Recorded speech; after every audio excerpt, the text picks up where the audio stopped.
Podcast.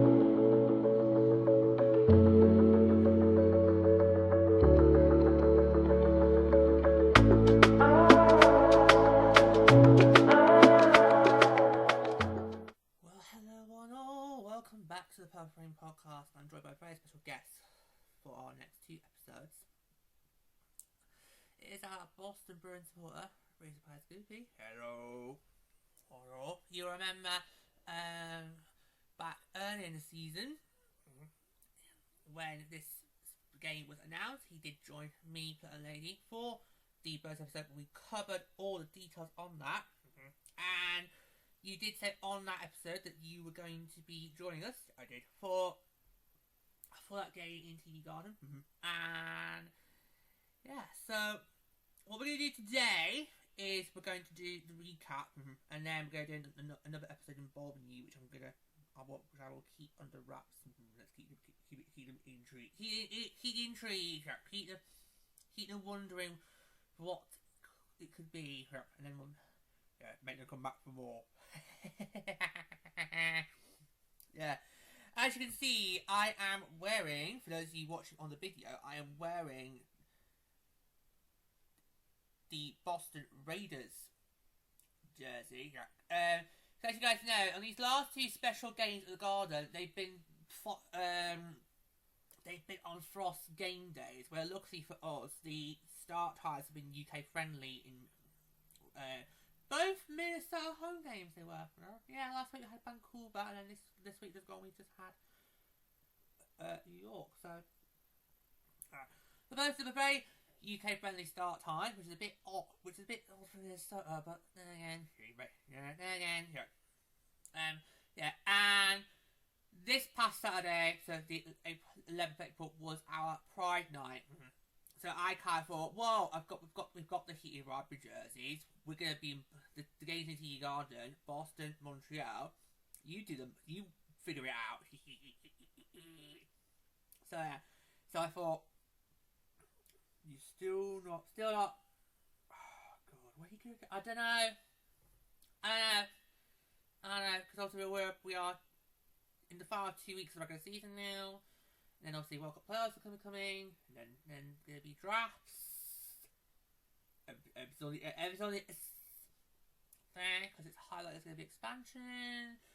I'll get around to it eventually. We have got something planned for that, but I'm going to get around to it eventually. Yeah. So this is going to be the recap. So we're going to recap the game today that took place. Not today, sorry. We're going to recap the game that took place on April the 11th. Yeah, that's what I should say. So. So basically, how we did a takeover tour. Switch over. It's basically how we did a takeover tour gate recaps these days, where we just do this. So, and then you can check out the most recent takeover tour recaps on that. So go.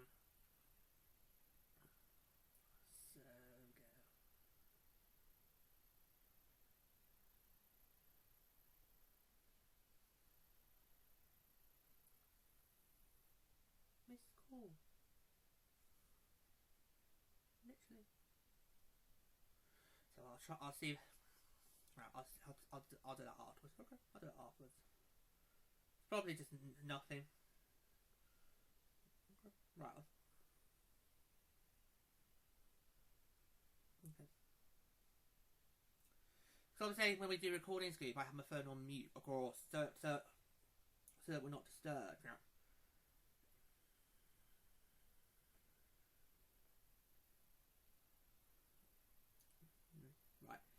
Okay, so Montreal retains top spot in 1-0 defensive duel over Boston in sold out TD Garden debut. You did very well in terms of attendance, by the way. I'll just say that. I mean, especially how I had a game earlier. You did. I had a game earlier, which was also a loss, but it didn't really matter because the Bruins have now clinched for playoffs and one of the many teams who got in because someone else lost. But yeah, do you want to remind the boys and girls who you were hosting? Tampa was hosting Tampa Bay. That was a must-win for Tampa Bay to try and stay the race spot after the Mission Crisis.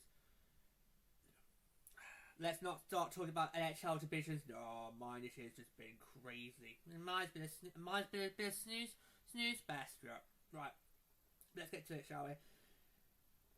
The battle of the top of the PWHL standings and between the league's two record-breaking goaltenders did not disappoint as a sold-out crowd of 17,850. I said it all last week at this game. I'm going to say it again. If the two games had been swapped around, so TD Garden was Easter Saturday and Madison Square Garden was last Saturday, we could have said we could have had him back-to-back weeks to have smashed that US tennis record. Yeah. Because if you take MSG out, yeah, that's the highest. That's the highest. If you take MSG out, that's the highest. But anyway, yeah. We can't. The expectation kind of was that TD Garden was going to be the second largest. So, yeah. I think you're going to have a very tough time trying to top MSG. I know. We did an episode about that, which I think should already be out. Covering that. So 75-850 watched the Montreal Victoire take the win in a defensive 1-0 duel over the hometown Boston Fleet in the first ever PWHL game at TD Garden. Amélie Desbiens turned away all 20 shots she faced for her 7th shutout of the season, drawing even with Aaron Frankel, who stopped 18 of 19. It took 45 minutes of scoreless action for the first team to break through, with Lena Lumlum scoring her first career game-winning goal at 5:52 of the third period. Laura Stacey led the play, jumping out of the penalty box after serving a tripping minor to receive a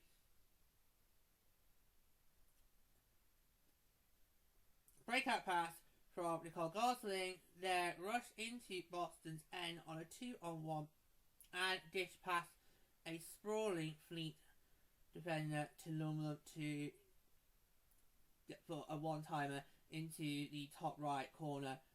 Franco was pulled for an extra attacker with 3 minutes remaining, but Desbiens withstood the attack with 4 saves in the final 100 seconds to hold on for the regulation win. The Victoire retained their spot at the top of the standings, now 4 points ahead of the Fleet with 3 games remaining to Boston's 4. I think these last few weeks have just shown how the standings can change, because obviously it wasn't too long ago that Boston was running away with the league, and now since Milano Cortina, the tide, that's a pun, George, I know, but the tide has turned, and Boston's now not as secure in the top spot as they would be, and there is actually still a chance they could actually slip down to third, because that regulation win for the Victoire has actually helped us. Alright. Yeah, because that now means we're only 5 points behind Boston. With 4 games still to play. So, this Wednesday's game, I mean, this episode probably is going to be out after that, but this Wednesday's game in Songer Centre could be make or break for both teams, because if we could win that game, then we've set ourselves up for a good chance at still getting second place, because after Boston, you look at our remaining schedule and on paper it looks very easy, but of course, as we know in this league, there is no easy fixture. So that's going to be this Wednesday. That's this Wednesday, April 15. Right. So yeah, that's going to be interesting. Montreal will take the win back to Place Bell on Friday and prepare to face the Fleet for the final time this regular season in their last home game before ending their season on the West Coast in Vancouver and Seattle.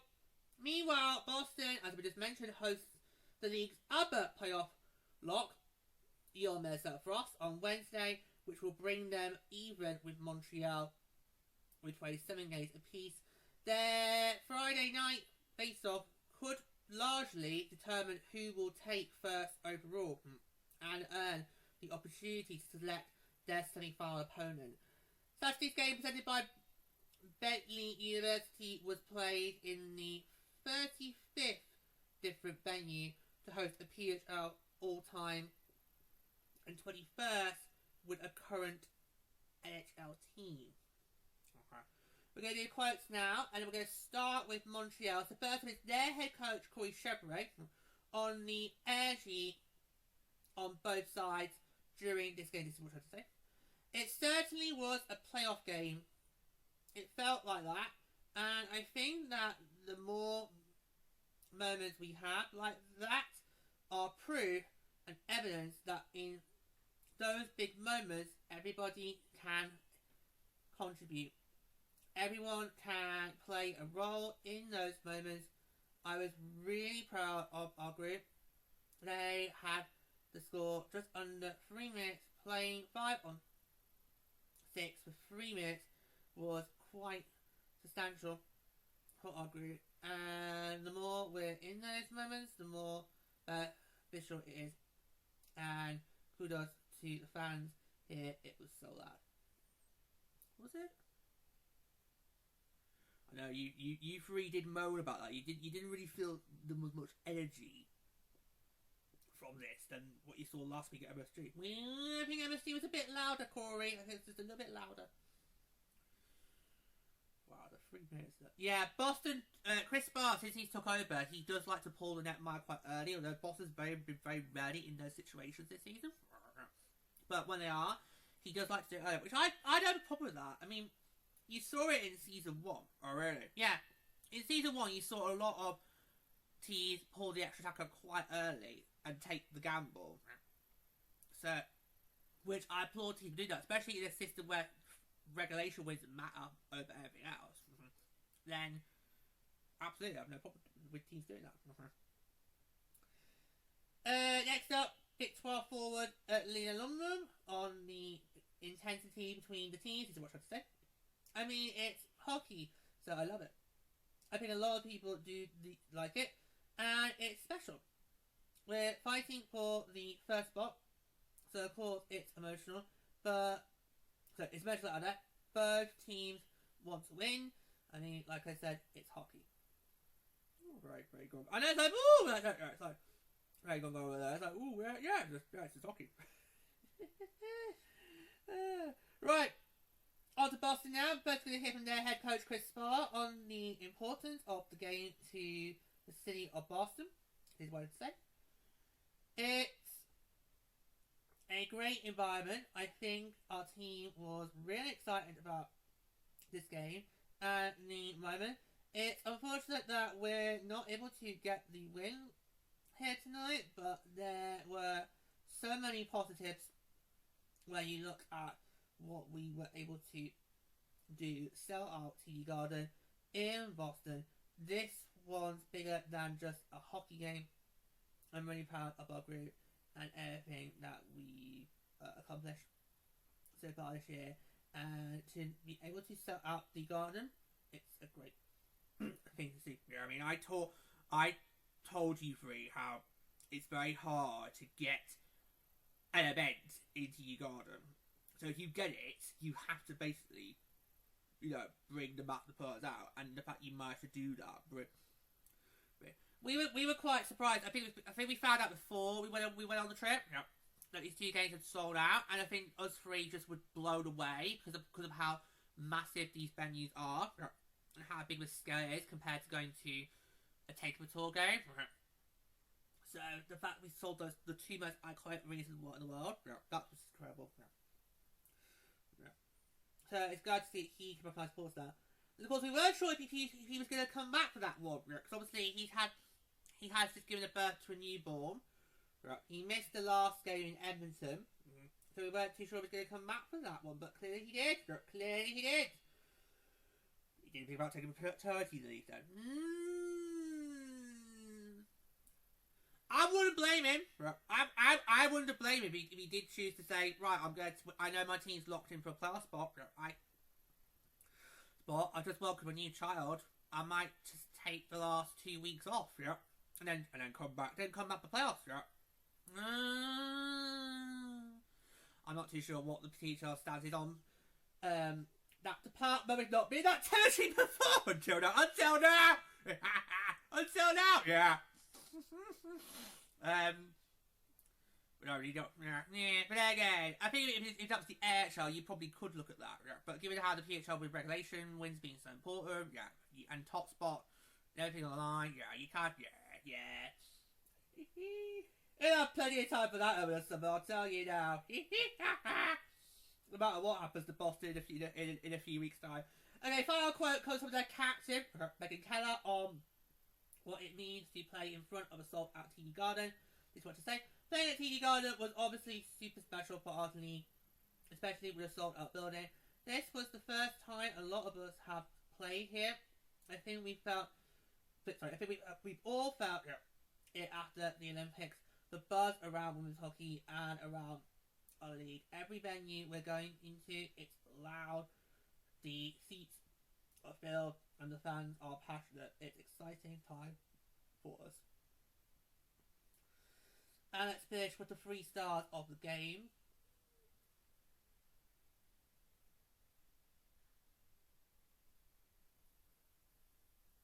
Third star, Aaron Frankel, Boston, 18 of 19 saves.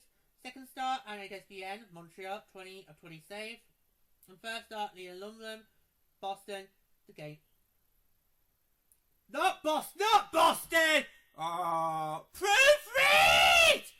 How many times have I said it? Proofread your articles! Oh, no. Proofread! Look. It says it there! Boston! She's not from Boston! How many times have I said this? Proofread your articles! How many times on the Take a Tour recaps have I been tripped up because someone's not proofread? I'm gonna do that again. I'm gonna go from the beginning. I'm gonna take two. Right, the third star, Anne Frankel, Boston, 18 and 19 saves. The second star, Renee Desbienne, Montreal, 20 saves. The first star, Leah Lumlin, Montreal, the game-winning goal. Right. Proofread your articles! Right. For God's sake, how many times? Proofread! Right. Proofread, for God's sake. How many times? I've got a special guest here today! Alright, so, final thoughts. I'm gonna let you do most of it. Your part. What do you think? Yeah, I'd say very impressive for you to be able to sell out TD Garden. But again, I don't think it comes as a surprise to anyone these days that your league is managing to sell out bars, particularly with Seattle. I mean, what's been quite hilarious about with Seattle this season is how their home crowds in a different market, that would be like an incredible thing. Like, oh wow, they've got 16,000, 17,000. Yeah. But for Seattle, it's almost like for them it just kind of feels like, no, it's just an average Tuesday. It's just an average Tuesday for us. Yeah, that's normal. But that's good, because I think a lot of people that think about Seattle go, really? You're going to go there? This time last year? Us three, we were all confident about who was going to get expansion last year. Yeah. This year we're not confident. Yeah. And we all knew Seattle was a perfect fit, and they proved it. Yeah. Which means what's happened with the NBA, that is really going to alarm me. Yeah. That's really alarming me, and I don't know what to make of it. Yeah. But, well, nothing's been confirmed yet at this stage.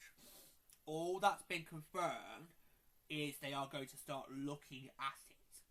And it's clear that Vegas and Seattle are the 2 preferred candidates.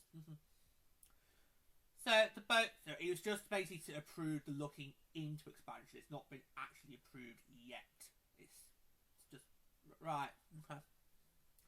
Whereas for the WNBA have confirmed there are expansion teams coming down the track. Yeah, busy time. So you think the PHL is probably expanding too quickly? Go look at the WNBA because that's going at a little faster pace. Yeah, than that. But obviously, it's incredible that you managed to do that. I mean, 70 pounds at age 50, brilliant work, and incredible the turnaround. You know, given how obviously I played earlier in the day. Yeah, because when did you face off? 12:30. Their time. Yeah. That's decent. That's decent. That's a very decent leeway compared to what we've been given in the past with Detroit, with Taekwondo Talk goes. Yeah. So that's not bad. And it was still it was a 7 p.m. start time. It was. Whereas the previous week I was on with at 8 p.m. But still press your turn around very quickly to then transition from my team, how it looks for us, into what it looks like for PHL game. I work there. Still, no, I didn't bring up the other team. Not going to bring up here. But you talk about say, alright, yeah, it's been Plutter's being a bonnet. He's got to think about this, and he is going to be doing an episode on it. Really? Is that worth it? Well, Lady's done some over the last few years of ideas she's had, and Plutter's now got some. He was this. I thought, oh, let him do it.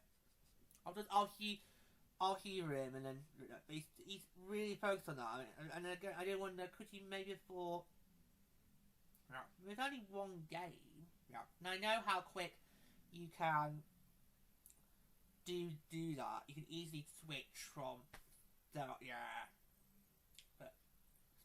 especially how in Hamilton the technical they actually did put the logo on their eyes, and apparently in Calgary they put ours on as well. Yeah, I need to check the replay of that. It wasn't quite clear to me we were watching it, but we did just have a very massive game in New York to come from, so we're still quite exhausted. What's made of the game itself though? Well, in terms of defensive, you could say that's a top-notch quality game, and it did kind of feel like a playoff game. Yeah. Well, this potentially could be a potential matchup for the finals. Yeah. These two teams, they're likely not going to see each other in the same finals. They're not, but it's a very high chance they could meet in the finals. Yeah. And this basically felt like a preview for a playoff series. Yeah. And we've got to remember, obviously, in the inaugural season, Boston and Montreal did face one another. In that year, Montreal was the number 2 seed, and Boston was the number 3 seed, and Boston swept Montreal. So I think it would be very interesting to see what happens if these two teams were to then meet in another playoff matchup. And also, given how this year's World Cup are going to be broadcast on national television states, what?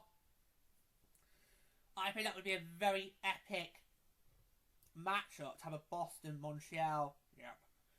Especially how the AHL, it's and I know you will back up on this. You know, the AHL, that rivalry it's dead. Yeah, it's dead. Yeah, the Montreal-Boston rivalry, for me, it's not what it once was. Mm-hmm.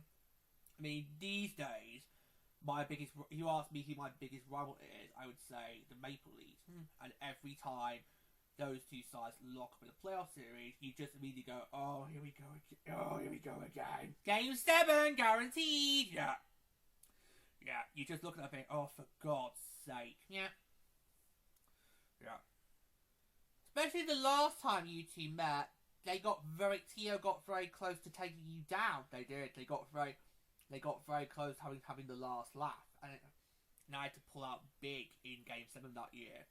Not that it really did much difference, because obviously we would then go on and face Florida. Which that's now you look at it, oh, not again. Yeah. But with Canadians, it's like the rivalry's not there anymore. I know what you mean. It's like with me and San Jose, and the rivalry between me and Pluto Ladies Kings. That's now dead. That's now dead. That's now just basically just another division matchup because of what Vegas have done. These days, you ask me who's the arch nemesis, it's Vegas. Yeah, and the Kings rivalry, it's dead. I remember in my early years fearing what would happen if I was at a Sharks Kings game, right? Because that rivalry was so vicious. You literally, both fan bases, every time those two teams played, would smell blood. Yeah. Whereas it's just not. If you could handle it now, I probably could. If we're in my barn, I probably could. Yeah. But when it comes to me these days, the Bruins Canadiens rivalry, it's not there anymore. And yes, Montreal is starting to come back on the right. This is their second consecutive playoff appearance. Yes, this is their second consecutive playoff appearance. And this year they are a top 3 team, whereas last year they got in by the wild cards. Because everyone didn't see Montreal. Well, they last season at Christmas they were kind of nowhere near the playoff picture. Yes, wasn't Louis territory. No, it wasn't Louis territory, but they were quite far back. And then they then in the 2025 portion they just turned it around and got into a wildcard spot. I can't remember who they faced in that first round. Don't ask me because obviously I didn't watch any of the Stanley Cup playoffs last year. Of course you didn't. I didn't watch any of them last year, so I can't tell you who did.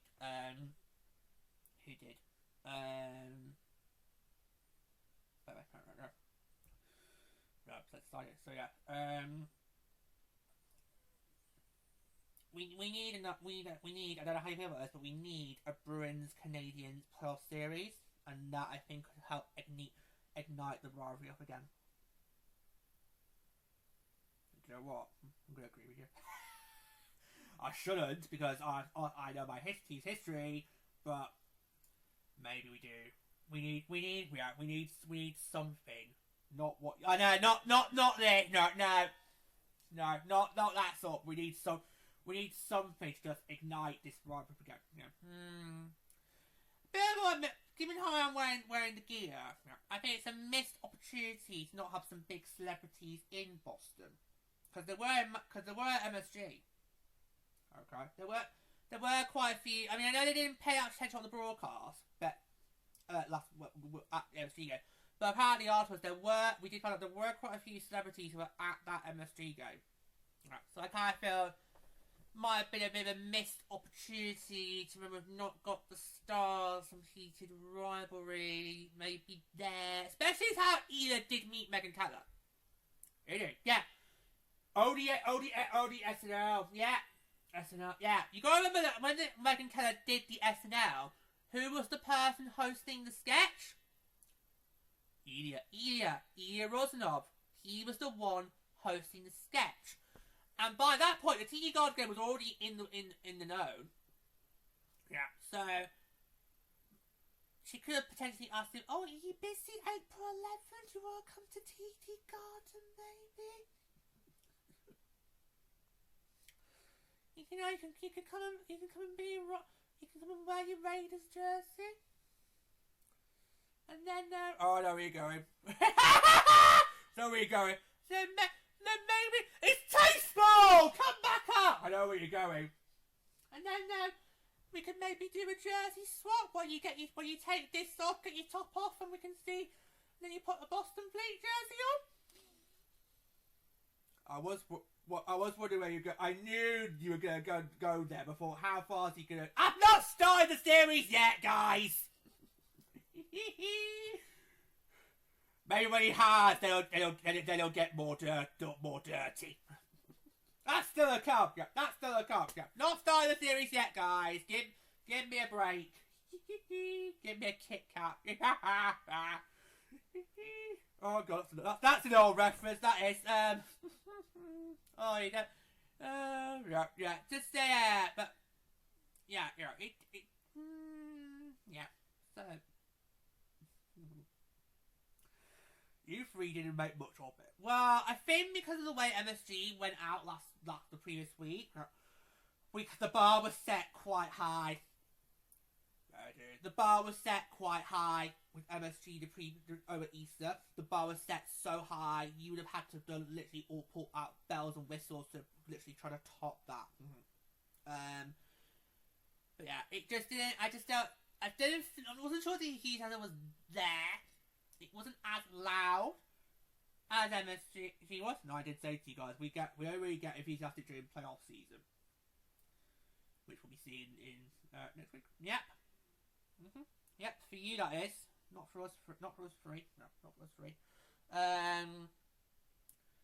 I don't. Well, no. Technically, I am following. I will be watching. We'll be watching Nordy's playoff games because Nordy is guaranteed a playoff spot. So I'm definitely going to be watching his. After he gets when he gets knocked out, that's it. Done. Yeah. I've got no interest. Plurality, of course, I'm still waiting to see if they're in or out. I need to see what they're going to do. Yeah. And of course, the rest of the pack will just obviously do what they're going to do. Or I'm not sure if the reason's going to be completely off. Yeah, he brought it on himself. Yeah. Any Arsenal fans watching, you did it to yourselves. Yep. You did it to yourselves. That's pretty much secure. Yeah, I think he is. Yeah, he just needs one more point. He's in. It's going to be Battle Pennsylvania! Yeah, that's a rivalry actually that hasn't really seen much enthusiasm, despite the many outdoor games they have between one another. Yeah, I'm not too sure when the last time Pittsburgh and Philadelphia met in the playoffs. We'll have to ask Hannah, about that. Yeah. But I thought this game had a real intensity to it. And you could tell. Well, you could really tell that both these two teams knew what was on the line, which, of course, is first place in the standings. Going into that game, Montreal were on 55 and Boston were on 54. So, if Boston had won that regulation, they would have been 2 points ahead of Montreal. Instead of now being 4 points back of Montreal. And then, of course, depending on what happened if it went to OT, then you'd have to then work out the point differential of who would have got the 1 point, who got the 2. So if Montreal got the 2, it would have been 57 to Boston's 55. Would have been to Boston's 55. If Boston got the 2, it would have been Boston's 56 to Montreal's 57. So the margins would have been a lot tighter going into this penultimate week of regular season action. It would have been a lot tighter if it gone past regulation instead of what actually did happen. But in your personal opinion, what do you think is more? I think it's most likely either Montreal or Boston will win the league, but there is still a chance that we could sneak in to second place and the protection slot. Yeah, that kind of has been our goal for us three. That's kind of we see as the team goal coming out of Milwaukee Cortina. Get in second place, guarantee yourself home ice advantage, and do not have to worry about being chosen. Yeah, in the semi-finals. And then obviously what happened in that week. First week back, so it was from Toronto, so it was Montreal and Boston. Obviously, after that week, he thought, "Oh, that's gone out the window." But now we've got a chance. We did very well in our last 2 games to get 2 big, massive regulation wins, even despite costing ourselves big in the before the Vancouver game. So we've got 2 regulation wins on our belts. If we could get a regulation win against Boston on Wednesday, not going to be easy, but it is doable. Yeah. If we could get a regulation win on Wednesday, like in Boston, then that would put us only about 2 points behind the Fleet with 3 games to go. And our schedule after Wednesday is more on paper seems more easier than Boston's. Right. Especially how Boston's got New York on the final day of the season. Oh, that could be pivotal. That could be pivotal. Yeah, that could be pivotal. We'll see what happens after Wednesday. Because on Wednesday, New York and Tio will be going head to head in Prudential Center, and that could potentially decide things. Yeah, that could be an interesting one to watch. But we won't because it's on the same time as ours. So yeah. Speaking of wins in Boston, not many teams have managed to win in Massachusetts this year. Ooh. I'm not sure if that's Boston's first loss in Massachusetts. It might.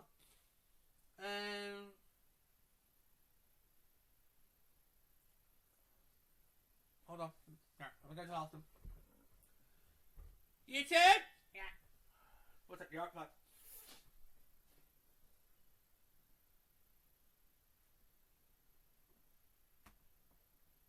YouTube? Yeah. Was St. Patrick's Day in Tio or Boston? Boston! Right, thank you. Right, so that's probably Boston's second loss in the state of Massachusetts this season. Wow. Yeah. Not many teams have managed to roll into Massachusetts this year and win. We got given a very hefty loss in our first visit to Massachusetts all the way back in December. Yeah, it's been quite a while since we've been last in Boston. But that's the way that the schedules work, I'm afraid. So yeah, but for that game we were at Agganis Arena. This time we're going to be in Songer Centre, and we do quite well in Songer Centre. We do quite well at Songer Centre. So just saying. Yeah, but I think it was a very impressive game for Boston from both sides, for both Boston and Montreal. You really saw the intensity here, and if this was a playoff series, a great preview for what could be to come. Yeah, so just incredible.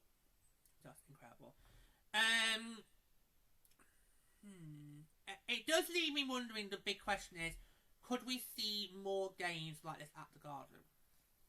Because New York were being very after their MSG game last week. They were being very boisterous about how they want to come back. Easier said than done. I know, right? Easier said than done there.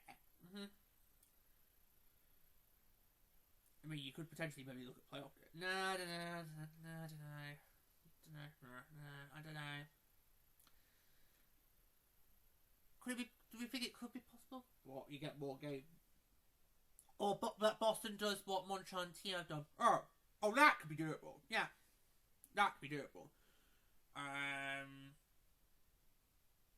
Because obviously Montreal and Toronto managed to find ways to get a regular appearance at the AHL Bonds each year. So I think could we see this? I'd be fine if you did that. Yeah, could this not be a regular thing where Boston goes to have a game at Tea Garden? What could we name it? Because if you do, you have to give it a name. Because obviously Montreal to Tea gave their names. So I'll work that for you. I do something. Yeah. Okay, so I think we're gonna do that. We have got another episode regarding the Tea Garden game coming up. But we're gonna leave you one more. We're gonna leave you guessing. We won't tell you about that. Just what's going to be. What are you guessing? Is it going to be published straight after? Yes. I think with the two ahead of MSG post them both the same day. So this will be will go out a few hours after.